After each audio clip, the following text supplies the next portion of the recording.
right, let's talk a little about Blizzard Heroes. I know this is a big part of what the art team has been working on for the last many months. Trying to get all of these amazing heroes into this game. Pretty cool.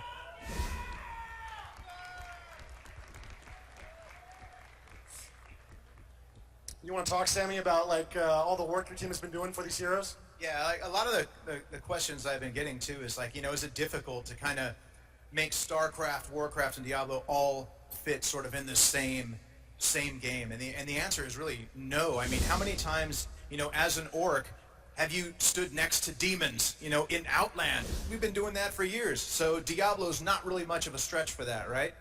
So, we take a lot of the characters that we have, and with some of the Diablo characters, they're arguably a little bit more realistic, a little bit more dark, and real to this world, kind of. And we sort of just ramp them up just a little bit into some of that comic book level that World of Warcraft has, where everyone's like, whoa, like super huge, comic book heroes and villains. And then StarCraft kind of falls right in the middle, where it had a little bit more, fidelity, the textures, the specular mapping, and all these cool art terms.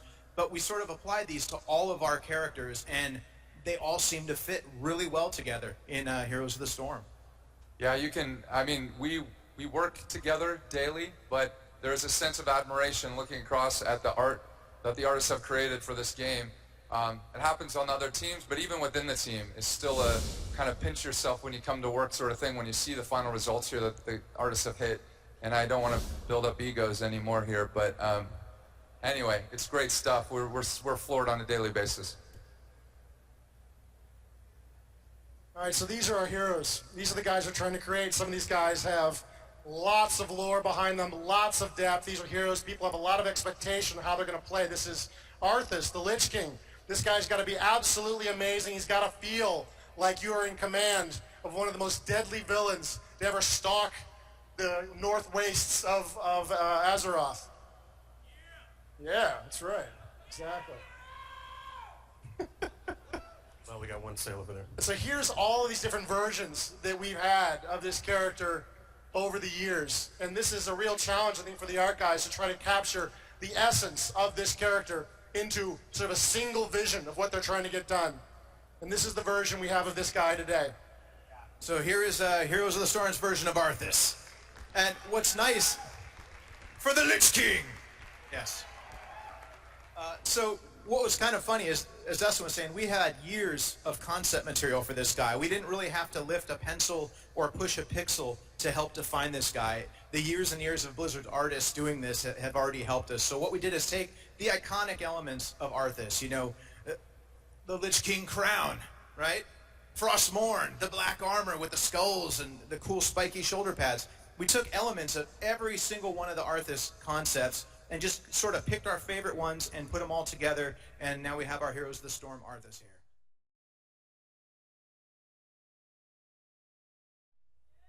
Yeah, no spoilers, Sammy. All right, let's talk about one of my favorite characters in the entire Blizzard multiverse, Elite Tauren Chieftain. We have any fans of ETC out there at all right now? Well, I know they're very famous, so it'll come as no surprise to you that I actually have 3 members of the Elite Tauren Chieftain here on stage with me today. 3 guys from this amazing band that often has these other bands close for you guys, right? You have occasionally some bands come by and they finish what you guys start. This has been a character that I think has been absolutely a wonderful part of the Blizzard universes. What do you guys think makes this character really work? What do you think makes ETC fun for Blizzard fans? Well, I can't speak on whether it works or not because I know musically there's a lot to be desired. But as far as what we're trying to do with ETC and Elite Tauren Chieftain is capture some of the mirth and some of the fun that's always been present in Blizzard games, going back to Warcraft 2, clicking on your, orc grunt, trying to get to his piss lines and hear his funny line, and clicking on that sheep 100 times and making it explode. Yeah, actually, a sheep exploding is exactly what the band sounds like. That's accurate. That's pretty much accurate. Well done. I wanted to describe it accurately, right? But that's the point of it, and whether it always comes across that we want that in Heroes of the Storm, and I think that's what this is speaking to, or what we're trying to do. So, awesome. Well, here's ETC in Heroes of the Storm. Something for the Alliance fans to kill whenever they see. This character is absolutely awesome in game. He's a very high mobility kind of warrior character. He can move quickly around the battlefield.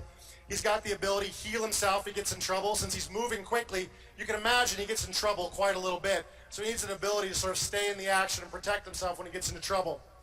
He's also got one of the most fun heroic abilities in the game called Stage Dive. He leaps off from wherever he's at, he flies across the battlefield and lands at any other location. So he can absolutely surprise the opposition, appearing absolutely just out of nowhere to jump on the enemy. The other ability he has is Mosh Pit. And this is the ability to sort of rock out for a minute and have everybody nearby, all of the enemies, stop and have a little dance. I'm just going to say that I think he has 2 more fans than the real band does. Once again, accurate. All right, so you see we've got 2 heroes here, 2 warrior heroes, but they're very different heroes. Arthas is a lot slower, a lot tougher, and a lot about dealing out the damage, as opposed to Elite Tauren Chieftain, who can move rapidly around the battlefield and really bring the fight to the enemy. That's one of our big goals for this game when it comes to the design of these heroes, both artistically and in terms of how we build them in the game. We want all of them to be as unique and special and feel like you're playing as a different character as we possibly can manage when you sit down to play. All right, now I'm going to talk about this weird guy called Abathur. Abathur. You guys had a chance to play Abathur out there yet? You haven't. This is a pretty cool character. Now, here's the problem with Abathur. I got a video I'm going to show you of Abathur in this game, but it's going to move pretty fast. So I'm going to give you a little setup here on the screen. So we got Abathur. This is a guy who can jump inside any friendly hero. He can sort of ride shotgun with them, infest them. And when he's inside this other hero, he can shoot abilities off of his ally.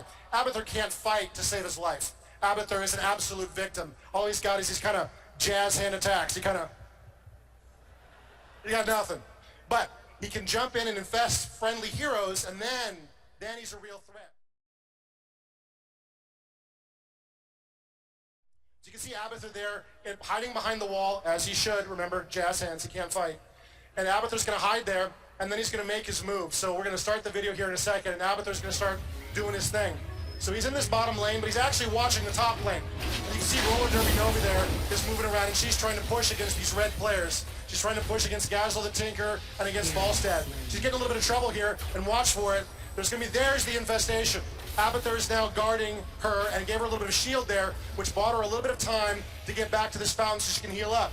That's cool. Now Abathur's going to focus on the bottom lane. Now he's down here, and there's the infestation. He just jumped into Arthas, and there, he got the kill. He just dropped ETC, giving his team the advantage in that bottom position.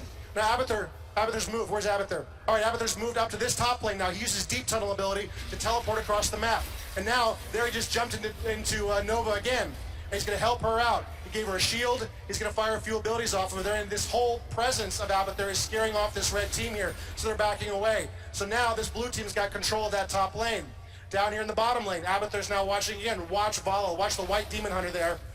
And here comes Abathur. He's going to jump into her. And there it is. He just jumped into her. And now she's going to fire off a bunch of skill shots using her abilities, and Abathur's abilities are helping her at the same time. And they're going to fight off against these 3 red heroes. There's really 3 heroes there right now. There's really Abathur and 2 others.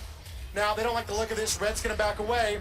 And now Demon Hunter and Arthas are going to grab that bottom watchtower. Grab that bottom obelisk. And look, the Dragon Altar's open. Oh, there's Abathur. He just used Deep Tunnel. He teleported into position. He's going to channel on the altar. And boom, there's the Dragon Knight.